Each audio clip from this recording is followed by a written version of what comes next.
Com certeza, você já ouviu falar em possessão demoníaca ou possessão de algum espírito no corpo de alguém.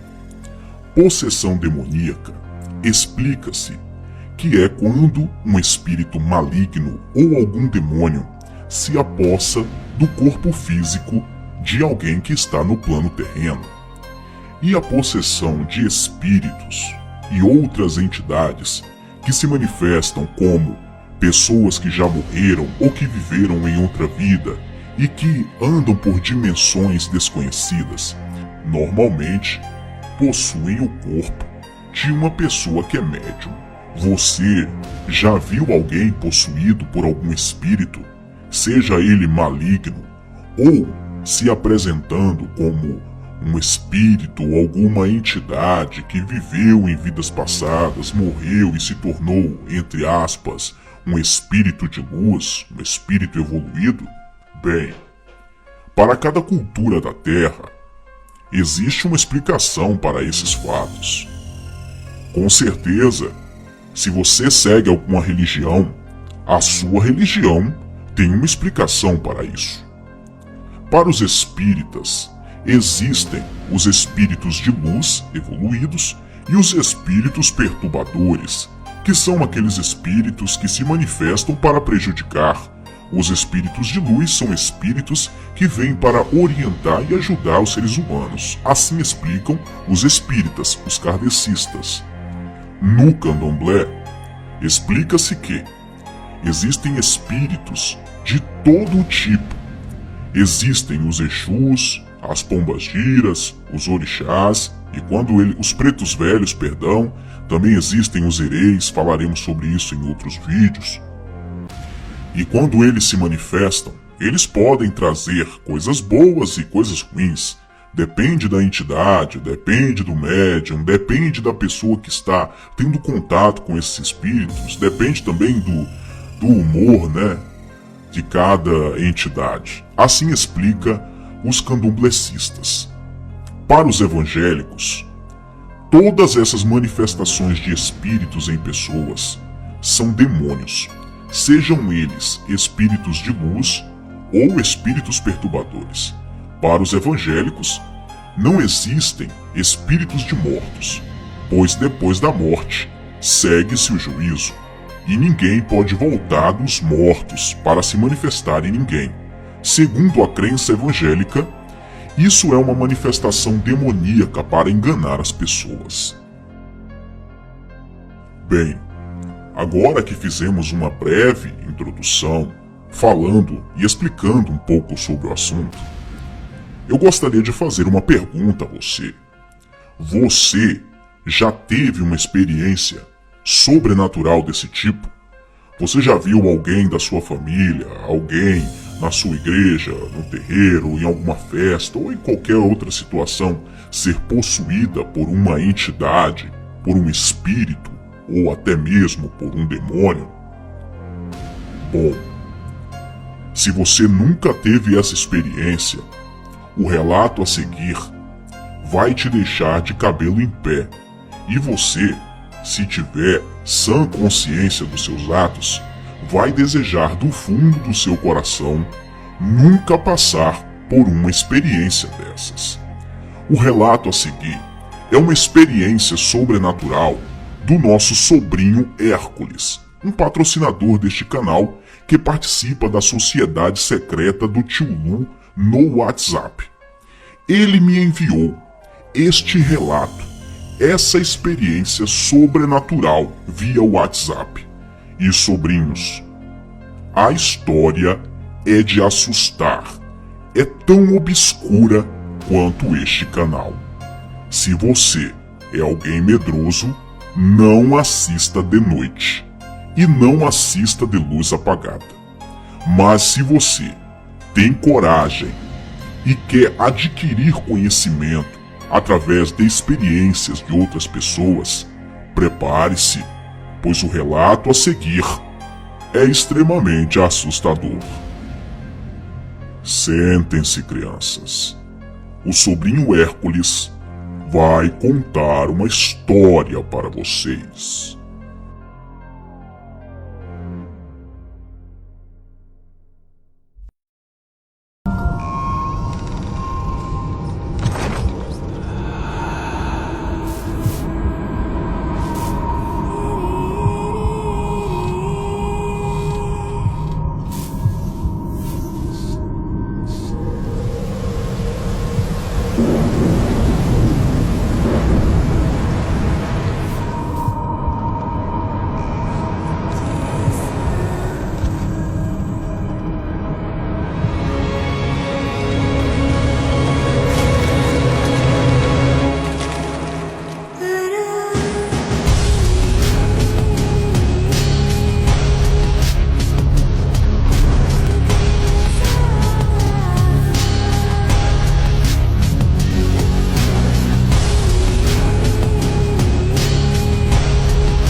Fala, tio Lu, beleza? Aqui quem fala é o Hércules, cara.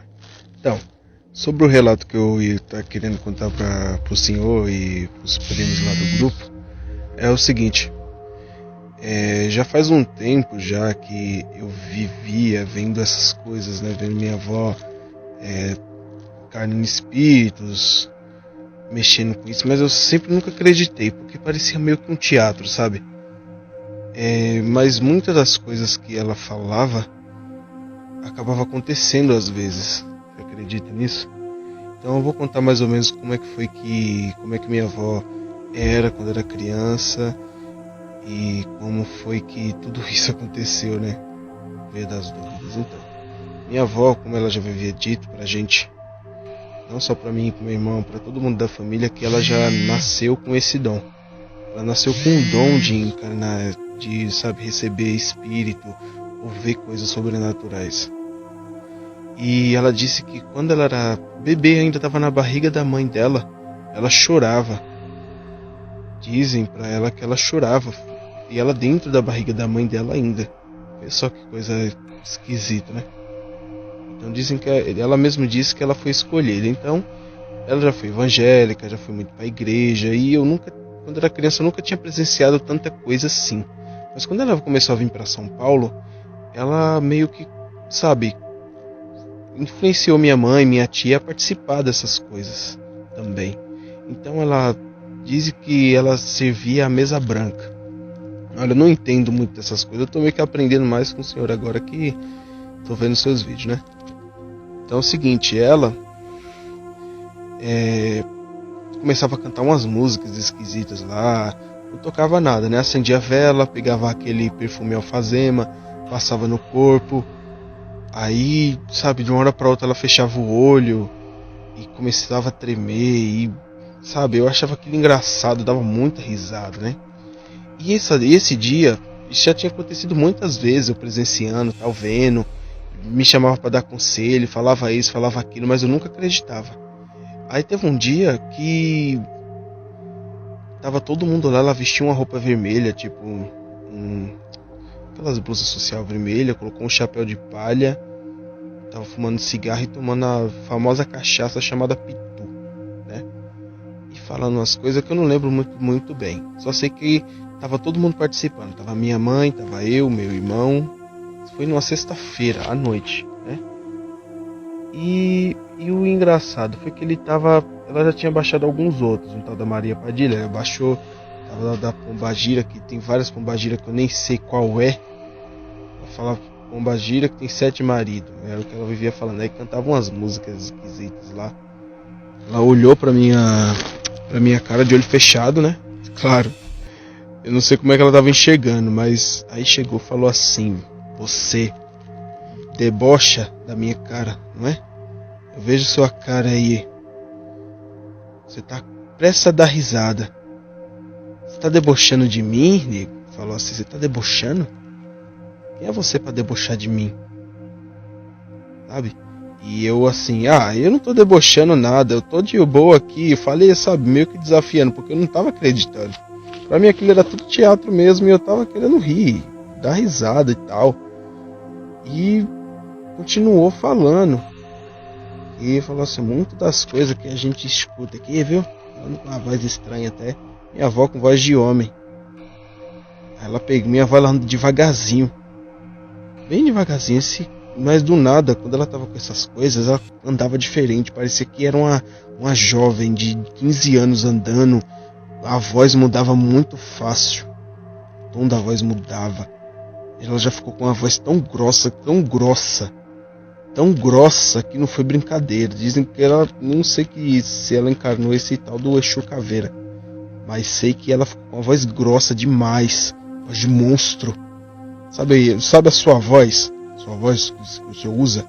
Era um pouquinho parecida, mas só que bem, sabe, rangido, como se fosse um monstro falando. E, sabe, depois de eu ter dito isso, ela falou algumas coisas mais, ou o bicho que estava encarnado dela falou mais algumas coisas. E isso me deixou, cara, meio cabreiro. Eu falei, caramba, como é que minha avó consegue fingir tudo isso, né?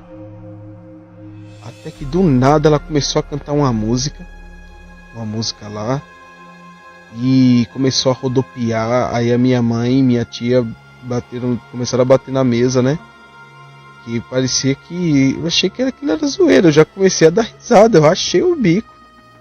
Nossa, eu chorei de tanto rir, meu. Nossa, foi muito engraçado. Ela rodando e rodando. Aí dava uns pulos, sabe? E eu notando aqueles... Minha avó não é de pular. Não é de, sabe, fazer essas coisas. E ela dava uns pulos meio esquisitos, sabe? Um pulo pro lado, pro outro. Parecia um espaço de uma dança esquisita africana. É meio estranho. Falei, caramba, o que é isso? E dando risada, né? Meu irmão olhava pra mim e ria também. Aí teve uma hora que ela parou de dançar e veio na minha direção, sabe? Olhou pra minha cara assim e falou aqui, olha aqui, ó, cabra safado. Você debocha da minha cara? Você não acredita? Então vou te mostrar, vou te fazer acreditar. Sabe como é que eu faço acreditar? Levando pro inferno. Mas como você tá vivo e você é parente da nega aqui, eu não vou fazer nada com você não, mas eu vou te mostrar como é que é. E do nada a vela que tava na mesa tirou. Ela pôs a mão na vela e deixou. A mão dela, sabe, como o fogo começa a pegar do nada, como se ela tivesse encharcado a mão de álcool. Foi bem isso que aconteceu. Mas você não tem ideia de como minha mãe falou, não faça isso não, você vai machucar ela. E ainda pegou e falou assim, não, nada disso. Eu não vou machucar ninguém. Vou provar pra ele. Ele me desafiou, vou provar pra ele que aqui não é casa da mãe Joana, que aqui não é mentira. Vou provar que eu existo. Sei que ela pôs a mão na vela, amassou a vela depois, deixou um tempo, depois amassou, aquela amassada bem, só sei que o fogo começou a alastrar pela mão, e ela passou para outra, sabe, e veio na minha cara e falou, olha aqui, já viu o fogo que não queima? Então tá aí a prova. Nossa, tio, na hora que ela começou a falar e pôs a mão de fogo na minha frente, aquele calor, meu, eu fiquei com um medo tão grande que eu comecei a tremer. Chorei de tanto medo. Sabe aquela pessoa chorar do nada, arrepiar tudo do corpo, parecia que você tá tomando um choque. E o fogo, não é aquele fogo de álcool azul que a gente taca, não, era um fogo vermelho. Era tão vermelho como se estivesse queimando alguma coisa vermelha. Um fogo esquisito que, olha, te falar, eu lembro como se fosse hoje, aquela coisa quente, um cheiro estranho dentro de casa depois. E a mão fumaçava preto também, saiu uma fumaça preta junto com o fogo. Isso que eu achei estranho. Nossa, já tava desesperado, já não queria nem ver. Eu agarrei minha mãe. Falou, minha mãe, socorro, socorro, socorro, me tira daqui. E minha mãe, toma, quem mandou tu mexer com quem tá quieto? Ai, tu não acredita em mim não, cabra safado? E agora? Só sei que depois que eu já tava lá desesperado, né? Querendo sair dali, a mão dela apagou.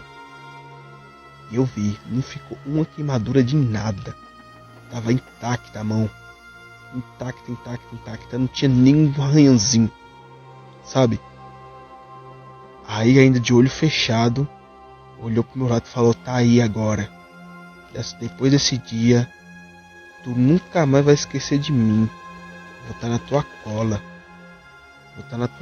E ai de você se vacilar, porque se tu vacilar comigo de novo, dessa vez eu te levo.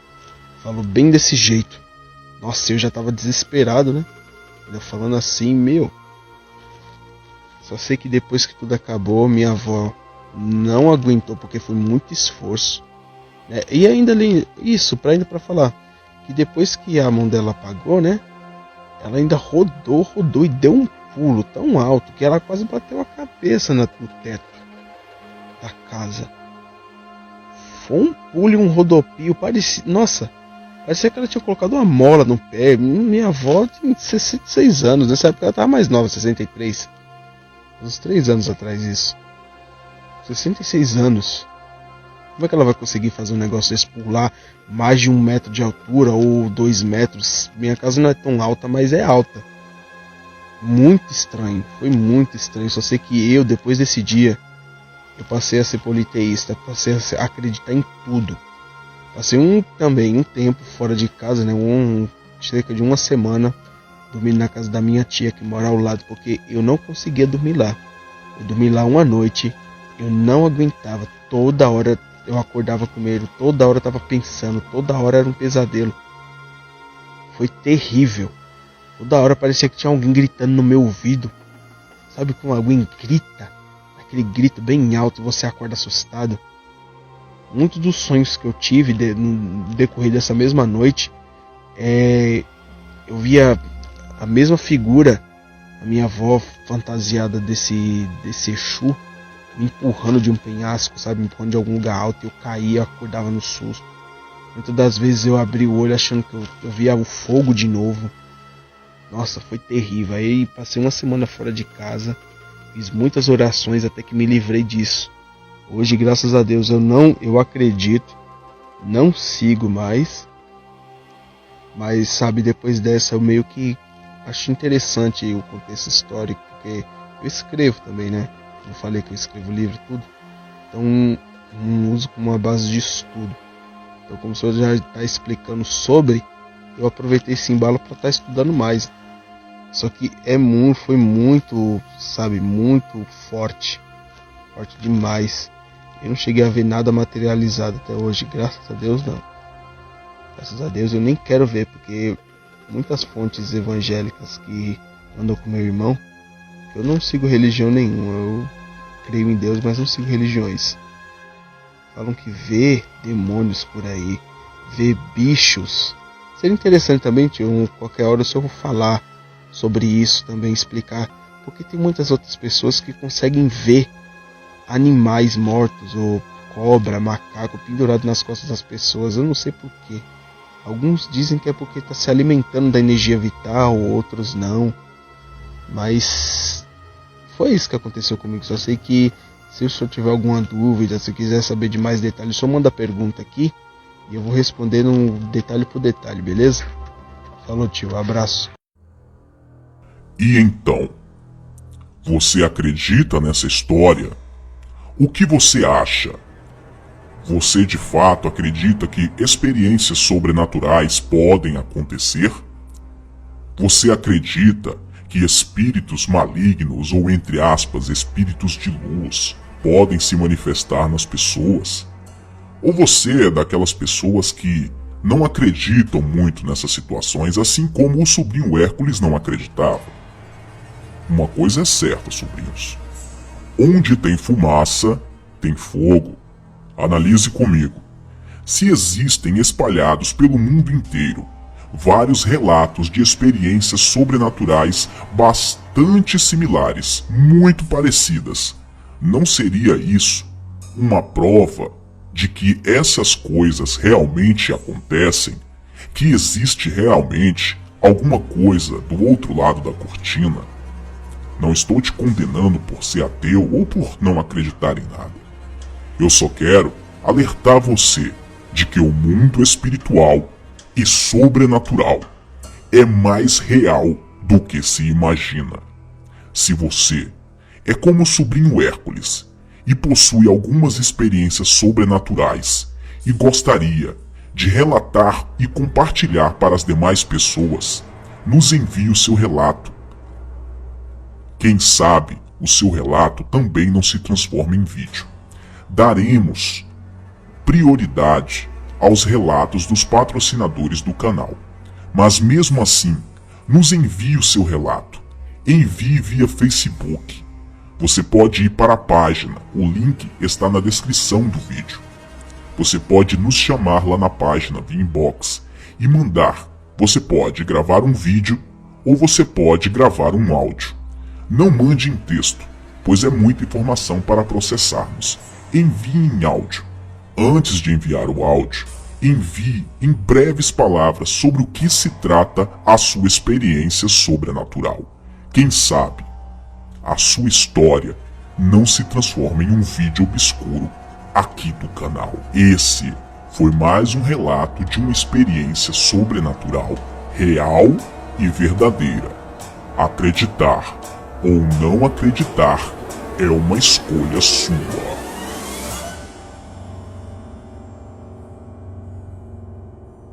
Obrigado por assistir a mais um vídeo bizarro deste canal. Curta a página Tio Lu no Facebook. O link está na descrição do vídeo. Inscreva-se no canal e participe da minha creche de crianças obscuras. Seja um patrocinador do nosso canal e tenha acesso exclusivo ao WhatsApp da Creche Obscura, uma sociedade secreta exclusiva de patrocinadores, onde você terá contato e acesso direto com o Tio Lu e também concorrerá a brindes a cada meta alcançada. O link do Patreon para que você possa se tornar um patrocinador, um contribuinte deste canal, está aí na descrição do vídeo. Com a partir de $1 por mês, você já nos ajuda bastante. Até o próximo vídeo. Um beijo do Tio Lu. Sonhem comigo.